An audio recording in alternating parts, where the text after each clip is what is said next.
ಸಿಂಹ ರಾಶಿಯ ವಾರದ ಭವಿಷ್ಯ ನೋಡೋದಾದ್ರೆ ಮಘ ನಕ್ಷತ್ರ, ಪುಬ್ಬ ನಕ್ಷತ್ರ, ಉತ್ತರ ನಕ್ಷತ್ರಕ್ಕೆ ಸಿಂಹ ರಾಶಿ ಬರುತ್ತೆ.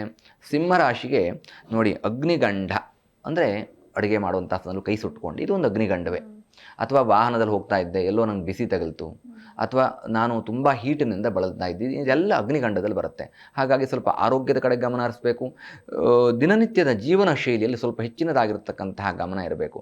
ಒಂದು ದೇಹವನ್ನು ಮನಸ್ಸನ್ನು ಕೂಲಾಗಿಟ್ಕೊಳ್ಬೇಕು. ಅಗ್ನಿಗಂಡ ಅಂದ ತಕ್ಷಣ ಬರೀ ಬೆಂಕಿಯಿಂದಲೇ ತೊಂದರೆ ಆಗಬೇಕಾ ಅನ್ನುವಂಥದ್ದಿಲ್ಲ.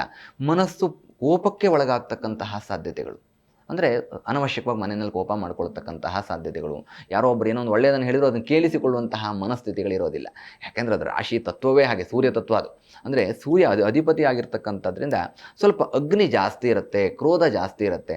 ಹಾಗಾಗಿ ಪುನಃ ವಿಷ್ಣು ಸಹಸ್ರನಾಮ ಪಠಣೆ ಅಥವಾ ಮಹಾಮೃತ್ಯುಂಜಯ ಮಂತ್ರಗಳ ಪಠಣವನ್ನು ಮಾಡಿಕೊಳ್ಳಿ. ಸಿಂಹರಾಶಿಯವರಿಗೆ ಅಗ್ನಿ ತತ್ವ ದೂರವಾಗುತ್ತೆ, ಅಗ್ನಿಗಂಡ ದೂರವಾಗುತ್ತೆ, ಹಾಗೂ ನಿಮಗೆ ಎಲ್ಲ ರೀತಿಯಲ್ಲೂ ಕೂಡ ಶಾಂತವಾದಂತಹ ಜೀವನ ಈ ವಾರ ಪ್ರಾಪ್ತಿಯಾಗುತ್ತೆ.